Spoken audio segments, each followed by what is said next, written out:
Everyone, welcome back to our channel physics with Mamta. आज हम discuss करेंगे एचपीएससी स्क्रीनिंग के लिए एक बहुत इंपॉर्टेंट टॉपिक फिजिक्स में जो क्वांटम मैकेनिक्स से रिलेट करता है। टॉपिक क्या है? पोटेंशियल स्टेप और सिंगल स्टेप बैरियर। हमें क्या करना है, इस पोटेंशियल स्टेप और सिंगल स्टेप बैरियर में रिफ्लेक्शन और ट्रांसमिशन कोएफिशिएंट फाइंड आउट करने हैं। हमें इस सिंगल स्टेप को डिस्कस करना है with the help of classical mechanics और with the help of quantum mechanics। तो फर्स्ट केस लेके चलते हैं। वैसे सबसे पहले हमें पता होना चाहिए कि जो पोटेंशियल स्टेप है वो क्या होता है। तो जो पोटेंशियल स्टेप है वो कुछ इस तरह का होता है जिसमें हमारे पास क्या होता है, एक सडन चेंज होता है एक पॉइंट पे। मतलब जहाँ पे एक पॉइंट पे सडन चेंज हो वो पॉइंट क्या होता है, पोटेंशियल स्टेप और सिंगल स्टेप बैरियर। या फिर हम कह सकते हैं एक ऐसा पॉइंट जहां पे जो फोर्स एक्ट कर रहा है किसी पार्टिकल पे वो तो क्या है, जीरो हर जगह, एक्सेप्ट एक सर्टेन लिमिटेड रीजन। यहाँ पे एक अब्रप्ट चेंज हो रहा है ना, या ये कह सकती हूँ मैं कि एक ऐसा पॉइंट जहां पे डिसकंटिन्यूटी क्या हो, वेरी हाई, वो पॉइंट भी हमारा क्या होता है, एक पोटेंशियल स्टेप। तो जो पोटेंशियल स्टेप है उस पर अगर मैं पोटेंशियल फंक्शन को डिफाइन करूं तो मेरे पास उसकी कंडीशंस क्या रहेगी कि आपकी जो पोटेंशियल की वैल्यू है वो क्या रहेगी, जीरो। कब? जब आपका x क्या हो, लेस देन जीरो। ये हमें पता है, ये हमारी क्या है, x एक्सिस और ये है पोटेंशियल। यहाँ पे होगा पॉजिटिव x और ये होगा नेगेटिव x। मीन्स अगर x लेस देन क्या है, जीरो, तो आपके पोटेंशियल की वैल्यू क्या है, जीरो। और अगर आपकी x की वैल्यू है ग्रेटर देन जीरो तो पोटेंशियल की वैल्यू क्या है, कुछ फाइनाइट वैल्यू है, that will be v note. तो आपका अगर x इक्वल टू जीरो है और ग्रेटर देन जीरो है तो पोटेंशियल की जो वैल्यू है वो क्या है, v नोट। ये हमारे पास किसकी कंडीशन है, पोटेंशियल स्टेप या फिर बैरियर की। तो important point is here that कि मैं जो केस ले रही हूँ फर्स्ट, वो कौन सा केस है कि जो पार्टिकल मैं ले रही हूँ उसकी एनर्जी क्या है, ज्यादा है किससे, जो ये स्टेप का पोटेंशियल है उससे। तो क्लासिकली क्या होगा, अगर आपकी पार्टिकल की एनर्जी उस पोटेंशियल या कोई भी बैरियर से ज्यादा रहेगी तो पार्टिकल क्या करेगा, उस बैरियर को क्रॉस कर सकता है। मतलब कि सेकंड रीजन में इस पार्टिकल के होने की प्रोबेबिलिटी क्या है, मैक्सिमम। क्योंकि क्लासिकली यही होगा ना कि अगर एनर्जी पार्टिकल की ज्यादा है, उसकी एनर्जी ही उस बैरियर के पोटेंशियल से ज्यादा है, कोई भी मान लेते हैं कोई भी प्रॉब्लम है उससे को ओवरकम करने के लिए हमारी एनर्जी ही उससे ज्यादा है तो हम उस प्रॉब्लम को ओवरकम कर जाएंगे। सिमिलरली यहाँ पे अगर पार्टिकल की एनर्जी उस बैरियर के पोटेंशियल से ज्यादा है तो क्लासिकली ये पार्टिकल रीजन सेकंड में आ जाएगा। लेकिन क्वांटम क्या कहता है, क्वांटम मैकेनिकली अगर हम डिस्कस करें तो हमें पता है क्वांटम क्या कहता है कि हर एक पार्टिकल जब वो मूव करेगा तो वो क्या एसोसिएट करता है, एक वेव एसोसिएट करेगा। और वो वेव जब इस पोटेंशियल स्टेप पे आती है तो वो क्या करती है, कुछ पार्ट तो उसका रिफ्लेक्ट बैक कर देती है और कुछ पार्ट उसका क्या कर देती है, ट्रांसमिट कर देती है। तो according to quantum mechanics we have to find two types of the coefficients, one with the reflection coefficient and second will be the transmission coefficient. ठीक है, तो क्वांटम क्या कहती है कि कोई भी पार्टिकल कभी भी किसी भी पोटेंशियल स्टेप या बैरियर से टकराएगा तो कुछ चांस होंगे उसके पार्टिकल के रिफ्लेक्ट होने के और कुछ चांस क्या होंगे उस पार्टिकल के ट्रांसमिट होने के। लेकिन क्लासिकल मैकेनिक्स क्या कहती है कि अगर पार्टिकल की एनर्जी उस पोटेंशियल बैरियर से ज्यादा है तो टोटल पार्टिकल ही क्या कर जाएगा, ट्रांसमिट कर जाएगा, no chance of reflection should be here. तो हम क्या करेंगे, इस पोटेंशियल स्टेप के लिए हमारे पास जो स्क्रॉडिंजर वेव इक्वेशन है वो क्या करेंगे, सॉल्व करेंगे। तो केस क्या ले रहे हैं कि आपके पास एनर्जी ग्रेटर देन है v नोट। तो फर्स्ट केस क्या होता है, डी स्क्वायर। अगर आपका पोटेंशियल क्या है, जीरो। फॉर किस केस के लिए, x लेस देन जीरो, तो स्क्रॉडिंजर वेव इक्वेशन क्या होगी, D square psi of D x square plus 2m h cross e, v की वैल्यू जीरो है, साई ऑफ जीरो। तो ये इक्वेशन 1 है for x less than zero.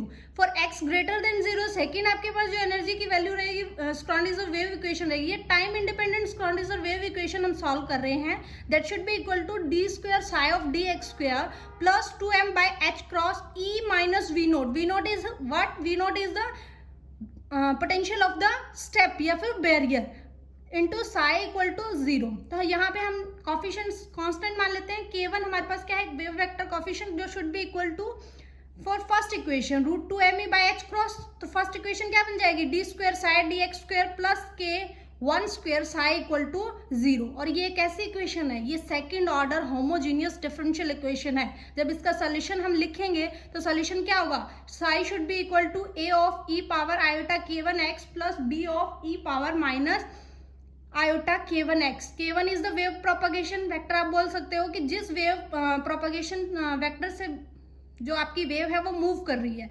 तो हमारे पास जो फर्स्ट इक्वेशन का सॉल्यूशन होगा वो क्या होगा, psi 1 is equal to A E power iota k1x plus b into E power minus iota k1x। Similarly for second wave equation हमारे पास जो सॉल्यूशन रहेगा D square psi of D x square plus k2 square psi equal to 0। ये भी second order homogeneous differential equation है, इसका भी solution similar रहेगा। Psi should be C E power, ये सी और डी हमारे पास क्या है, कुछ कांस्टेंट्स है, क्योंकि जब हम इस इक्वेशन को सॉल्व करते हैं तो हमारे पास क्या होता है कि partial differential particular integral solve करना पड़ता है हमें, तो वहां से हम क्या लेते हैं, सी और डी कुछ कांस्टेंट है, तो C should C into E power iota k2x, क्योंकि सेकेंड वेव जब रीजन सेकंड में आएगी तो वो किस वेव वेक्टर से मूव कर रही है, k2 से, और अगर वो फर्स्ट में मूव कर रही है तो k1 वेव वेक्टर से मूव कर रही है।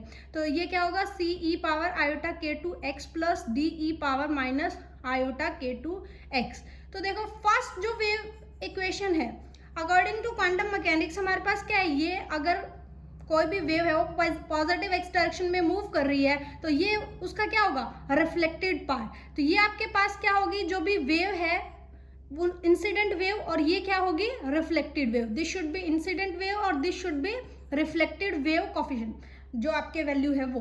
और साई 2 में हमारे पास क्या होगा, सीई पॉजिटिव एक्स डायरेक्शन में जा रही है, मतलब ये क्या है, ट्रांसमिटेड वेव, और ये क्या है, रिफ्लेक्टेड वेव। लेकिन अगर मैं सेकंड रीजन की बात करूं तो कोई पार्टिकल है वो ट्रांसमिट हो गया, लेकिन वो रिफ्लेक्ट कब होगा, हो गया क्या, नहीं होगा। एक सेकंड इसके पास हमारे पास इसको डिस्कस करने के लिए एक इम्पॉर्टेंट ये भी है कि अगर मैं आपके पास x की वैल्यू क्या रख दूं, पॉजिटिव इन्फिनिटी, क्योंकि जो पार्टिकल मूव कर रहा है वो पॉजिटिव इन्फिनिटी में मूव कर रहा है, तो आपके पास जो वैल्यू होगी ये क्या हो जाएगी, 0। तो सेकंड रीजन में जो रिफ्लेक्शन है वो होगा ही नहीं, तो सिर्फ हम कौन सा वेव फंक्शन एक्सेप्ट करेंगे, that should be equal to psi 2 C E power iota k2x। ऐसा क्यों किया, देखो जब ये रिफ्लेक्ट होगा मतलब ये किस में मूव करेगा, माइनस एक्स डायरेक्शन में, और माइनस एक्स मतलब मैं हायर वैल्यू ऑफ एक्स की लेके चलूँ, that should B minus infinity. तो यहाँ पे क्या होगा, ये माइनस इन्फिनिटी से कोफिशिएंट क्या हो जाएगा, 0, और यहाँ पे क्या होगा, minus into minus infinity, that is E power plus infinity, मतलब टोटल वेव फंक्शन क्या हो जाएगा, इनफाइनाइट। और ऐसा वेव फंक्शन जिसकी वैल्यू हमारे पास क्या हो जाती है, इनफाइनाइट आ जाती है, अकॉर्डिंग टू क्वांटम मैकेनिक्स वो wave function acceptable wave function नहीं होता है। क्योंकि कौन सा wave function acceptable wave function होता है, उसकी कुछ सर्टेन कंडीशंस होती है, जैसे वो उसकी वैल्यू क्या होनी चाहिए, फाइनाइट होनी चाहिए एवरीवेयर, उसका जो डिफरेंशियल है फर्स्ट डिफरेंशियल वो भी क्या होना चाहिए, फाइनाइट होना चाहिए एवरीवेयर। ऐसे जो फंक्शंस होते हैं वो हमारे पास क्या होते हैं, एक्सेप्टेबल वेव फंक्शंस होते हैं इन स्क्रोडिंगर वेव इक्वेशन। तो हमारे पास देखो नेट इक्वेशंस क्या बन जाएगी, साई 1 तो same A E power iota k1x plus B E power minus of iota k1x, और जो सेकंड इक्वेशन है वेव की वो क्या बनेगी, psi 2 should be equal to C E power iota k2x। Condition will be mandatory, ये किसके लिए, x ग्रेटर देन 0, और ये किसके लिए है, x लेस देन 0। अब इनकी हेल्प से हम क्या निकालना चाह रहे हैं, जो a b c 3 कंपोनेंट्स हमने डिस्कस किए थे ना, देखो जगह साई 1 ऑफ x लिखा था वो किसके इक्वल था, a power e power iota k1 of x plus b e power minus iota k1 of x। Second आपका जो वेव फंक्शन है वो किसके इक्वल है, c of e power iota k1x। In coefficients की कांस्टेंट्स की value find out करने के लिए हम क्या यूज करते हैं, कुछ बाउंड्री कंडीशंस यूज करते हैं। बाउंड्री कंडीशन का क्या मतलब है कि जो हमारे पास जो स्टेप था वो क्या था, x इक्वल टू 0 पे, इस पॉइंट पे आपका जो वेव फंक्शन है, first wave function x is equal to 0 पे फर्स्ट वेव फंक्शन किसके इक्वल होना चाहिए, सेकंड वेव फंक्शन के। अगर मैं सेकंड आपकी बाउंड्री कंडीशन की बात करूं तो ये जो फर्स्ट वेव फंक्शन है उसका first derivative at x equal to 0 किसके इक्वल होना चाहिए, derivative of the second wave function के। तो ये आपके पास इक्वेशन जब आप पुट करोगे, पहले साई 1 इक्वल टू साई 2, तो ये यहाँ पे क्या होगा, x को 0 करेंगे, e0 1 तो a प्लस b किसके इक्वल आ जाएगा, c के इक्वल। सिमिलरली अगर मैं इसका डिफरेंशिएट करती हूँ तो फर्स्ट का डिफरेंशिएशन करेंगे, आयोटा k1 बाहर आ जाएगा पूरी टर्म में से, ये क्या बनेगा, a iota k1 e power iota k1 x minus b iota k1 e power minus iota k1 x equal to iota K two C of E iota K two X. अगर X को 0 करेंगे तो आपके पास coefficients क्या बनेंगे, k1a minus B equal to k2 of C. तो equation 8 और 9 को जब हम सॉल्व करेंगे तो b की वैल्यू क्या आ जाएगी, k1 minus k2 over k1 plus k2 of a। Similarly c की वैल्यू क्या आ जाएगी, 2k1a by k1 plus k2a। इसका मतलब आपके पास जो एक्सेप्टेबल वेव फंक्शंस थे वहां पे a और b की वैल्यू पुट कर देंगे तो साई 1 किसके इक्वल आ जाएगा, a e power iota k1x। पूरी टर्म ही किस में ले ली मैंने, a की कोफिशिएंट में ले ली a में, और ये क्या है b की value k1 minus k2 k1 plus k2 a e power minus iota k1 of x। तो ये वेव का इंसिडेंट पार्ट है और ये वेव का क्या है, reflected part. Similarly for second wave function this should be transmitted wave function. तो यहाँ पे आपके पास क्या बनेगा, 2k1 plus k2 e power iota k2 of x। ठीक है, k2 क्या है, वेव प्रोपगेशन वेक्टर इन रीजन सेकेंड। अब हम क्या चाहते हैं, बेसिकली हम इस टॉपिक से हम ये देखना चाह रहे थे कि पार्टिकल का कितना पार्ट क्या हो रहा है, रिफ्लेक्ट हो रहा है, और कितना पार्ट क्या हो रहा है, ट्रांसमिट हो रहा है। तो उसके लिए हमें क्या चाहिए, रिफ्लेक्शन और ट्रांसमिशन कोफिशिएंट। तो रिफ्लेक्शन और ट्रांसमिशन कोफिशिएंट्स किसके इक्वल होते हैं कि आपका कितना पार्ट इंसिडेंट वेव का रिफ्लेक्ट हुआ वो आपका क्या बताता है, रिफ्लेक्शन कोफिशिएंट। और सिमिलरली फॉर ट्रांसमिशन कोफिशिएंट आपका कितना इंसिडेंट वेव का पार्ट क्या हुआ, ट्रांसमिट हुआ, और जो आपका मैग्नीट्यूड है इंसिडेंट वेव का। तो ये मैग्नीट्यूड हम लिखते हैं प्रोबेबिलिटी करंट डेंसिटी की फॉर्म में, जिसको हम डिनोट करते हैं जे से, जो किसके इक्वल होता है, h by 2 iota m psi conjugate. Psi का conjugate first derivative of D psi by D X minus psi, दोबारा क्या होगा, derivative of the psi conjugate. या फिर एक सेकेंड तरीका और भी है कि जो भी वेव फंक्शन है उसके रियल पार्ट का हम क्या ले लें, साई का conjugate h cut by I am first derivative of that wave function. अगर हम बात करें x लेस देन 0, तो x लेस देन 0 के लिए हमें पता है ना हमारे पास वेव फंक्शन क्या है, this should be the wave function for x less than 0। तो जस्ट पुट करना है, अगर कॉन्जुगेट करते हैं तो क्या होता है, iota change should be in minus iota. तो यहाँ पे मैंने क्या कर दिया, a का कॉन्जुगेट, कोफिशिएंट्स का भी जो आपका कॉन्स्टेंट्स है उनके कॉन्जुगेट करने के लिए भी हमें क्या लिखना पड़ता है, a का conjugate should be equal to a का conjugate into e power minus iota k1x plus b का conjugate e power iota k1x। Similarly psi लिख देंगे, साई स्टार साई उसका डेरिवेटिव, तो यहाँ पे क्या आएगा, आयोटा k1, क्योंकि इसका डेरिवेटिव ले रहे हैं। सिमिलरली ये हमारे पास क्या है, साई, और इसका डेरिवेटिव करेंगे तो माइनस आयोटा k1। जब आप इसको सॉल्व करोगे तो आपके पास क्या बनेगा, h cut k1 by m, a into A का conjugate minus b into B का कॉन्जुगेट। इसको लिख सकते हैं a का मॉड स्क्वायर माइनस b का मॉड स्क्वायर। तो आपके पास ये j less than x equal to 0 पे क्या आ गई, प्रोबेबिलिटी करंट डेंसिटी। तो हम कुछ इस तरह से लिख सकते हैं कि ये आपके पास क्या हो गई, इंसिडेंट, जितनी इंसिडेंट वेव है उसकी प्रोबेबिलिटी करंट डेंसिटी, और ये आपके पास क्या है, रिफ्लेक्टेड प्रोबेबिलिटी करंट डेंसिटी।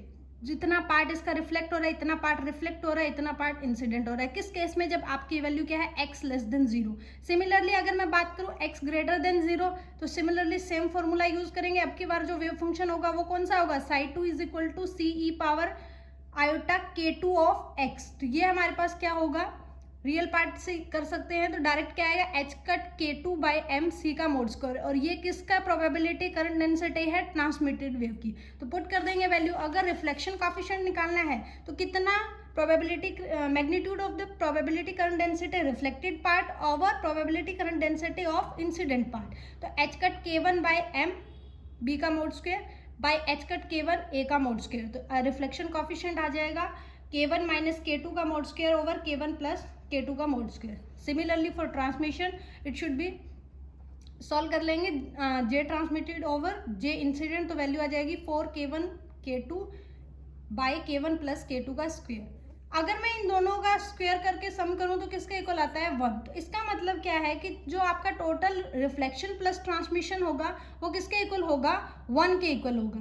अगर मान लेते हैं आपका पोटेंशियल की वैल्यू क्या हो जाए, 0। देखो हमने क्या माना था, k1 किसके इक्वल माना था, √2me बाय h क्रॉस, और k2 किसके इक्वल माना था, अंडर ये सिंपल h क्रॉस, रूट सिर्फ इसके ऊपर है, √2me। ये क्या है, √2me minus v not over h cross. तो देखो अगर वी नोट की वैल्यू जीरो हो जाए, मतलब जो ये पोटेंशियल है उसकी भी फाइनाइट पोटेंशियल हमने लिया है ना, इसका अगर फाइनाइट पोटेंशियल जीरो हो जाए, वी नोट जीरो हो जाए, तो देखो K2 किसको अप्रोच करेगा, K1 को।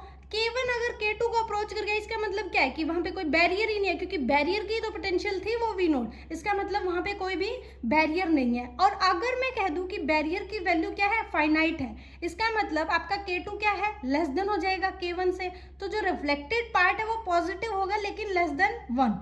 तो यहाँ पे आपका रिफ्लेक्टेड पार्ट क्या होगा, डिक्रीज हो रहा है, और जो ट्रांसमिशन पार्ट है अप्रोचेस टू 1। कब, जब आपके पास क्या है, finite value of V naught. अब हम लेके चले, ये तो सिर्फ फर्स्ट केस था जब आप एनर्जी डिस्कस कर रहे थे किसी भी पार्टिकल की ज्यादा है उस पोटेंशियल बैरियर के पोटेंशियल से। अब हम